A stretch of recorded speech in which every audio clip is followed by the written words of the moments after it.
Goliath was a legendary Philistine warrior written off in the Bible, a descendant of Rapha in a lineage of giants. He's most famous for his battle with David, the young patriot who would later become the king of Israel. In rabbinical tradition, Goliath, hailing from Goth, one of the 5 ancient city-states in Philistia, is said to be a very warrior who had earlier captured the Ark of the Covenant from the Israelites in the mid-11th century B.C.E. The account of David and Goliath is given both in the Hebrew Bible and in the Quran. Goliath hailed from the Philistine city of Gath. Usually, the name Goliath is thought to be connected with the Assyro-Babylonian Guzali, which means running or destroyer. More recently, etymologists have related it to the Indo-European name Alitates. One of the 4 huge sons of the man named Rapha, he is traditionally thought to be a descendant of the legendary race of giants called the Nephilim. These men of renown supposedly originated when angelic beings or gods had mated with human females in the time of Noah.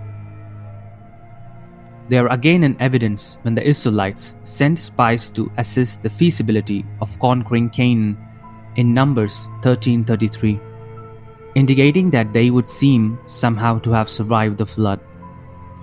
Goliath was reportedly over 9 feet tall and was unparalleled as a warrior, his weapons of choice being the sword, spear, and javelin. His spear was shaft so thick that it was so compared to a weaver's beam, and its point was made of iron. This gave him a huge advantage, not only in size and strength over his opponents, but also an edge in technology, since the Israelites did not possess iron weapons. When arrayed for battle, he wore a bronze helmet on his head and an immense coat of heavy bronze scale armor on his body. His legs were protected by bronze greaves, leggings. Unfortunately, little is told of Goliath's exploits before the day of his battle against the young David, but they must have been impressive indeed. Rabbinical tradition says that he boasted of being the Philistine warrior who had captured the Ark of the Covenant, slaying the 2 sons of the sanctuary priest Eli in the same battle. He is described as being strongly devoted to the god of the Philistines, Dagon. Goliath's battle against David is summarized as follows. According to 1 Samuel 17, during the reign of King Saul, the Philistine army gathered in the land of Judah to make war on the Israelites. The army set up camp on a hill overlooking the valley of Elah, while the Israelites under Saul camped on the opposite hill.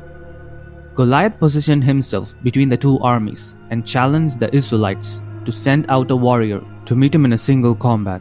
If the Israelite champion prevailed, the Philistines would become the subjects of Saul. If Goliath won, the converse would occur. For 40 days in both the morning and evening, Goliath issued his challenge, taunting the Israelites and insulting their God. However, no man came forward to meet him. David was the youngest of the 8 sons of the Bethlehemite Jesse. When delivering food to his brothers on the battlefield, David heard Goliath's haughty challenge and burned with anger. The youth came to Saul and offered to fight the giant.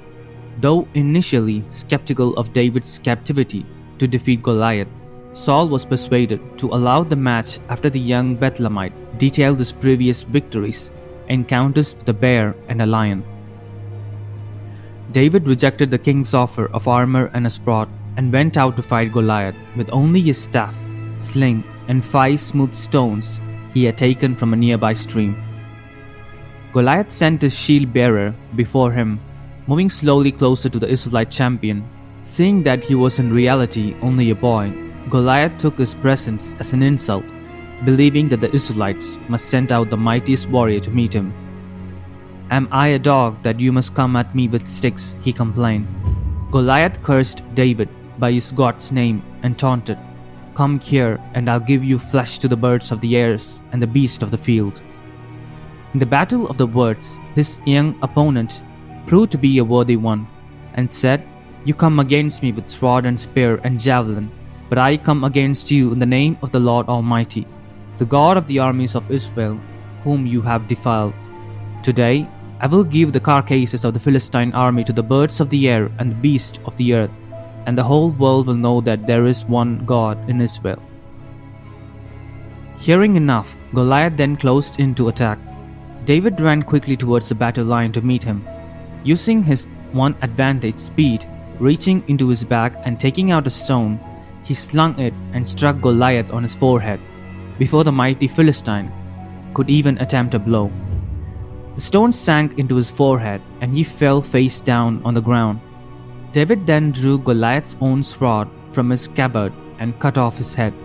So powerful had this mighty warrior been that when the Philistines saw their champion was dead, they ran from the field, and the Israelite army pursued them out of Judah, slaughtering many in the process.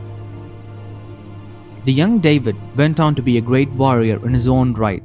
Hounded by the jealous Saul, he would later fight on the side of the Philistines, becoming the general and vassal of Achish, the king of Goliath's home city of Gath.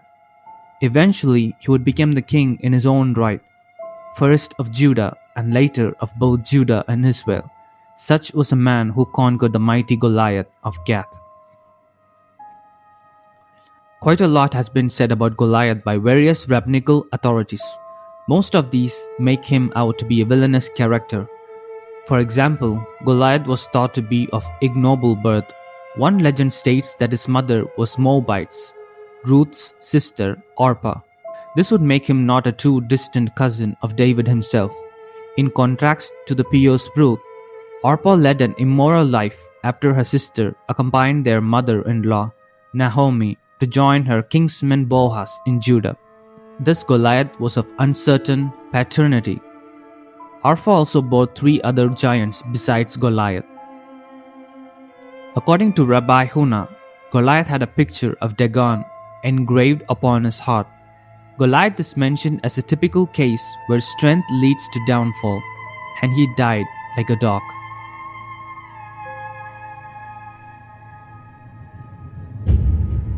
Thanks for watching. If you like to see more content, make sure to like, comment, and subscribe.